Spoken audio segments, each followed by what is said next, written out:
आचार्य जी, ये जो जैसे आप गुरु जो हैं, उनका व्यक्तिगत जो वेस्टेड सेल्फ इंटरेस्ट है वो जा चुके हैं। हर चीज़ को मैं व्यक्तिगत ले लेता हूँ, पर्सनल ले लेता हूँ। पर्सनल है, बहुत अच्छी बात है। तुम्हारा पर्सनल सेल्फ अगर किसी अच्छी चीज से अलाइन हो गया है, एक हो गया है, तुम्हें बुरा, बहुत सुंदर शब्द होता है आवश्यक। जिस पर तुम्हारा वश न चले वो आवश्यक है।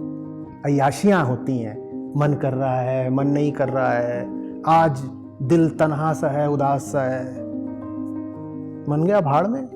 इधर काम रखा हुआ है, जो जरूरी चीज है वो करेंगे ना। मन का क्या है? वही तो मौका है जब कुछ खास हो सकता है, कुछ जादू हो सकता है। तो उस समय पे बोल रहे हो मन नहीं कर रहा। मैं आईआईटी में था तो दीवार पे बहुत कुछ मैंने लिख रखा था, जब स्थितियां सबसे खराब हो तभी सबसे उपयुक्त मौका होता है मैदान न छोड़ने का, क्योंकि जब स्थितियां सबसे खराब होती हैं वही वो बिंदु होता है जहां से अब स्थितियां बदलेंगी। उखड़ते चलिए, जमते चलिए। उखड़ने पे आपका नियंत्रण नहीं है, स्थितियां आएंगी जो आपको उखाड़ देंगी। आप फिर जम जाइए, और क्या कर सकते हैं।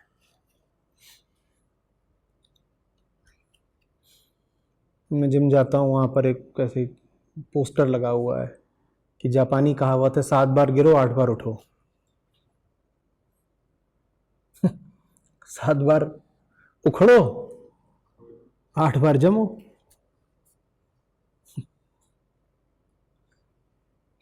आचार्य जी, ये जो जैसे आप गुरु जो हैं, उनका व्यक्तिगत जो वेस्टेड सेल्फ इंटरेस्ट है वो जा चुके हैं। वो अब बार नहीं, बार जा नहीं चुके हैं, अलाइन हो चुके हैं। हाँ जी। अलाइन हो चुके हैं। तो हम जैसे हैं आचार्य जी, जैसे मैं एक उदाहरण देता हूँ कि मुझे कुछ दिन पहले कोई व्यक्ति मिला। उसने कहा कि ये एक 72 साल की विधवा औरत है, इनके बच्चों ने इन्हें घर से बाहर निकाल दिया। तो मैंने कहा ठीक है, चलो मैं आपका वैसे मुफ्त में लड़ लूँगा। तो पता है क्या होता है, हर चीज़ को मैं व्यक्तिगत ले लेता हूँ, पर्सनल ले लेता हूँ बहुत ज़्यादा। पर्सनल है, अच्छी बात है। कोई चीज़ पर्सनल है, बहुत अच्छी बात है। तुम्हारा पर्सनल सेल्फ अगर किसी अच्छी चीज़ से अलाइन हो गया है, एक हो गया है, तुम्हें बुरा क्या है। पर आचार्य जी, जो समाज का काम है, तो मैं क्यों ऐसे, जैसे आपको, आप इतने करते हो, आपको भी कई बार विफलता मिलती होगी, मतलब जितना जितना आप करते हो आपको, मतलब आप पॉलिटिक्स पॉलिटिक्स की बात कर रहे थे, मैं तो समझता हूँ आपको प्राइम मिनिस्टर होना चाहिए था। मैं अतिशयोक्ति नहीं कर रहा, मतलब फिर उतनी आपको सक्सेस मीडिया में उतनी नहीं मिली जितना हमें लगता है। तो आपको लगता तो होगा इन लोगों के लिए मैं इतना कर रहा हूँ, मतलब आपको, आप तो गुरु, आपको पता नहीं लगता कि नहीं लगता। नहीं लगता है तो क्या करें, लगता है मतलब क्या कहना चाहते हो। तो मतलब हर्ट हो जाते हैं, तो बारी बारी कैसे जाएं दोबारा मैदान में फिर, अपने उस व्यक्तिगत को साइड में रख के, हाँ हाँ हुआ, उसने बोला कुछ मुझे बुरा, ये भी। हर्ट है एक तरफ, दूसरी तरफ काम है, दो ज़्यादा बड़ा हो उसके पक्ष में खड़े हो जाओ।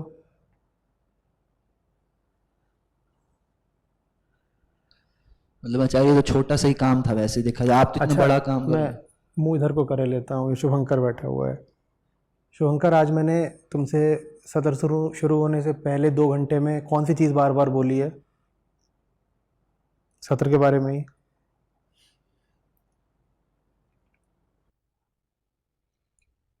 जी, आप यही कह रहे थे कि सत्र लेने का ऐसा बहुत विशेष मन कर नहीं रहा है। तो मैं मन की सुनूं या काम करूं।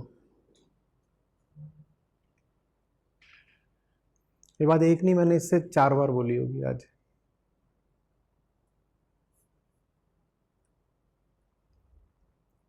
तो इस बात का मेरे पास कोई जवाब नहीं होता। तुम कहते हो हर्ट हो जाते हैं, कैसे करें, कैसे करेगा, करो, बस करो।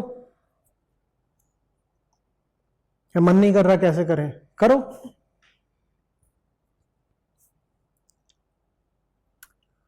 कुछ चीजों में कोई मेथड नहीं बताया जा सकता ना, बस कहा जा सकता है जस्ट डू इट। तो तरीका क्या बताएं, कैसे।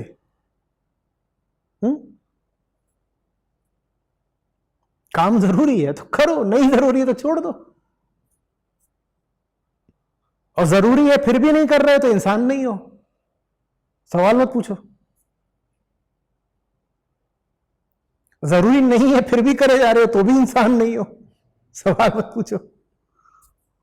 इंसान वो है जो जरूरी जो है उसको करे, जो नहीं जरूरी है उसको ना करे, यही इंसान है।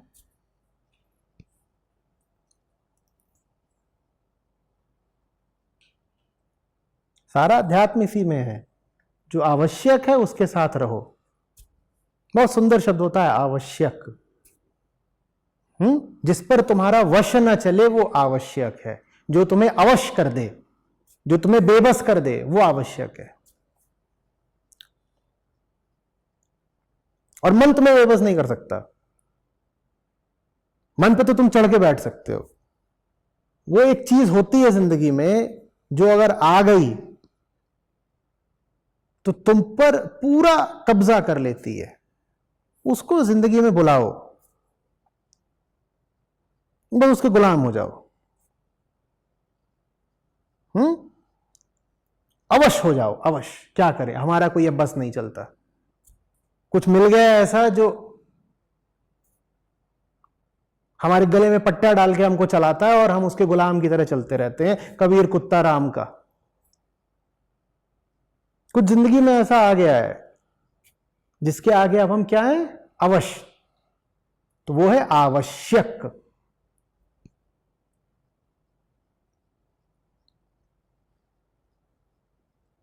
गले राम की जे बड़ी, जित खींचे तित जाऊं। राम जिधर को खींच देता है मेरा पट्टा चल देता हूं, पूछता भी नहीं करूं क्या, कुत्ता हूं मैं तो। कुत्ते हो जाओ, राम के कुत्ते।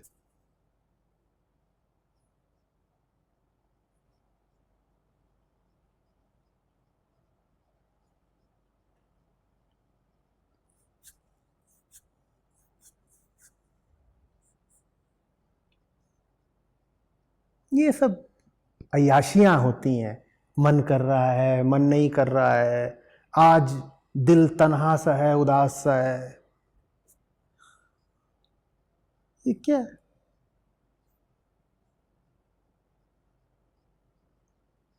मन गया भाड़ में। इधर काम रखा हुआ है, जो जरूरी चीज है वो करेंगे ना। मन का क्या है?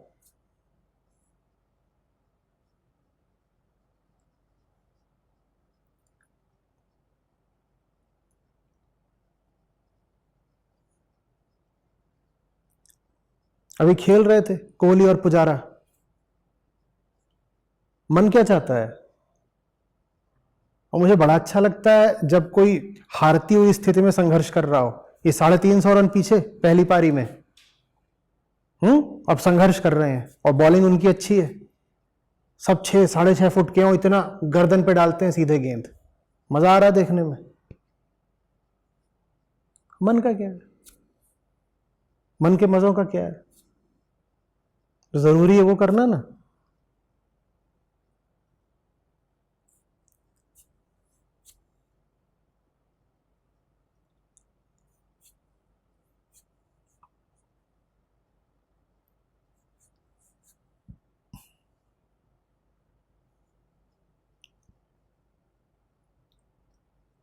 और ये मेरे लिए महत्वपूर्ण दिन होते हैं। मैं वनडे देखता नहीं, मैं T20 देखता नहीं, मैं भारत में टेस्ट मैच हो रहा हो तो भी नहीं देखता। मैं सिर्फ टेस्ट मैच देखता हूं, वो भी तब जब भारत जाता है। वही जो सेना कंट्रीज हैं 4, South Africa, England, New Zealand, Australia. इन 4 देशों में जब टेस्ट मैच होता है सिर्फ तब देखता हूं, वो भी बीच बीच में। और उसमें भी तब देखता हूं जब टीम की हालत बिल्कुल खराब हो। क्योंकि मेरे भीतर कोई है जो हमेशा जादू के इंतजार में रहता है, जो आदमी की आत्मा को रौद्र रूप में नाचते हुए देखना चाहता है। वो तभी पता चलता है जब आप बिल्कुल हारी हुई, दबी कुचली हालत में हो। तो तब मैं इंतजार करता हूं कि अभी कुछ खास होगा क्या। बॉलर सर पे चढ़ा हुआ है, 350 रन से पीछे हो, अब वो मौका है जब जादू हो सकता है। जादू होगा क्या? तो उस समय तुम बोल दो मन नहीं कर रहा है खेलने का, गेंद लग गए हुए मम्मी। अरे वही तो मौका है जब कुछ खास हो सकता है, कुछ जादू हो सकता है। तो उस समय पे बोल रहे हो मन नहीं कर रहा।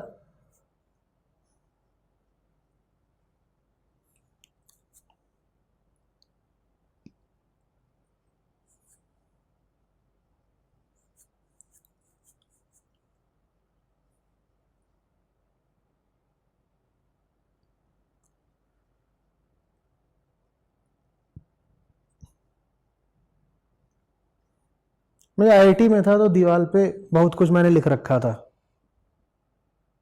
उसमें से एक ये भी चीज थी कि कुछ ऐसा था कि गूगल करोगे तो मिल जाएगी वो पूरी जो कहावत है। ऐसा था कि when your suffering is at its peak or when the situations are at their worst, that's just the moment when you should not give up, for that's just the moment when the tide would turn. जब स्थितियां सबसे खराब हो तभी सबसे उपयुक्त मौका होता है मैदान न छोड़ने का, क्योंकि जब स्थितियां सबसे खराब होती हैं वही वो बिंदु होता है जहां से अब स्थितियां बदलेंगी। वहां पे तुम मन की सुनने लग जाओ।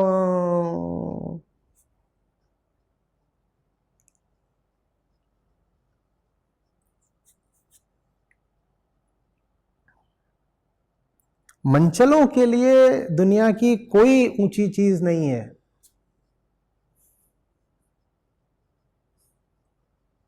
गिर गए, फिसल गए, सो गए, ज्यादा खा लिया, नशा कर लिया,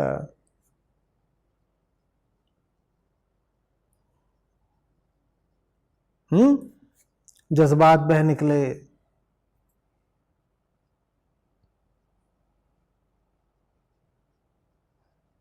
ऐसों के लिए बस जिंदगी की धूल होती है।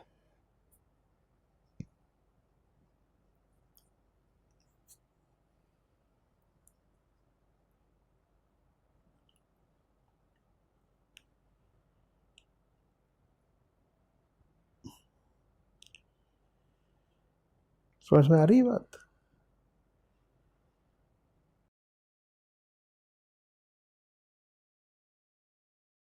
अगर शिष्य में नहीं है सीखने की तैयारी तो फिर क्या किया जाए? सच पूछिए तो हर शिष्य में सीखने की तैयारी होती है, और उसी बात को दूसरी तरीके से देखिए तो कोई भी शिष्य सीखने के लिए तैयार नहीं होता। शिष्य अगर सीखने के लिए आतुरता से तैयारी है तो गुरु की फिर जरूरत क्या है? अगर बहुत गहरी उसमें आतुरता है तो वो अपना गुरु आप बन जाएगा। वो समय से सीख लेगा, संसार से सीख लेगा, जीवन से सीख लेगा। आज गुरु ऐसा चाहिए जो ऐसे शिष्य को भी सिखा दे जो सीखने को तैयार ना हो, क्योंकि समय कुछ ऐसा आ गया है कि कोई सीखने को तैयार नहीं है। खासतौर पे वो तो सीखने को बिल्कुल तैयार नहीं है जो दावा करते हैं कि वो सीखना चाहते हैं। तो आज वो गुरु चाहिए जो आपके घर में घुस करके आपको जबरदस्ती सिखा दे। आप उसे गाली दें, फटकारें, उसे मारें पीटें, वो तो भी आलथी पालथी मार के बैठ जाए, आसन लगाए कि मैं नहीं डर रहा, यहां से सिखाने आया हूं, सिखा के ही जाऊंगा, चाहे मार दो मुझको तुम। अगर आप ये प्रतीक्षा करते रहेंगे कि शिष्य तैयार हो जाए तभी गुरु आविर्भूत होगा इत्यादि इत्यादि जैसी बातें सदा से कही जाती रही हैं, तो वो बातें आज लागू ही नहीं होती, क्योंकि समय इतना बदल और बिगड़ चुका है कि सच्चाई जानने और सीखने की इच्छा ही बहुत बहुत कम लोगों में बची है, और पृथ्वी जा रही है विनाश की ओर, रसातल की ओर। आप इंतजार नहीं कर सकते ना कि लोग जब कहेंगे कि आओ हमें कुछ बताओ तो मैं उन्हें बताऊंगा, ये आप नहीं कर सकते। एक पागल आदमी सड़क पे घूम रहा है और जबरदस्त ट्रैफिक है, और पक्का है कि कुछ ही देर में कोई ना कोई गाड़ी से उड़ा देगी। आप इंतजार करेंगे जब वो सहायता मांगेगा, जब वो तैयार होगा कुछ सीखने के लिए तो मैं उसके पास जाऊंगा, या आप उसके पास जाएंगे, उसकी बाह पकड़ के उसको खींच लेंगे? हाँ, आप उसकी बाह पकड़ खींचेंगे, वो आपको थप्पड़ मारेगा, कोई बात नहीं। अगर आप कुछ ख्याल करते हैं, कुछ प्रेम है आपको, तो आपको उसकी बाह तो पकड़नी ही पड़ेगी। तो आज गुरु ऐसा चाहिए जो ये पागलों की बाह पकड़ के उनको मरने से बचा ले, भले ही वो सहायता मांग रहे हो चाहे ना मांग रहे हो। और ये पक्की बात है, ये तो छोड़ दीजिए कोई सहायता मांगेगा। अभी स्थिति है कि जैसा मैंने कहा, सहायता दोगे तो गाली खाओगे।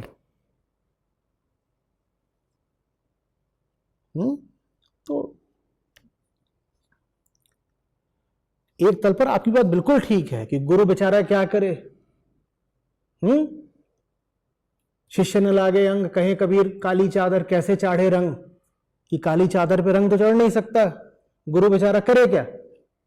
वैसे ही और है कि पत्थर को कितना भी सींचो उस पर हरियाली थोड़ी आ जानी है। ये सारी बातें मैं जब समझता हूं और मैं जानता हूं वो सारी बातें ठीक भी हैं, लेकिन उन सारी बातों से ज्यादा ठीक होता है प्रेम। जब आपको प्रेम होता है ना, तो आप ये नहीं कहते कि सामने वाला तो नाकाबिल है, अनडिजर्विंग है, अयोग्य है, इसीलिए इसको मैं कुछ सिखा नहीं सकता। अब पता है वो नाकाबिल है, अनडिजर्विंग है, मार लो उसको, 2 थप्पड़ मार लो, और क्या करोगे। लेकिन सिखाना तो उसे फिर भी पड़ेगा, छोड़ तो नहीं सकते।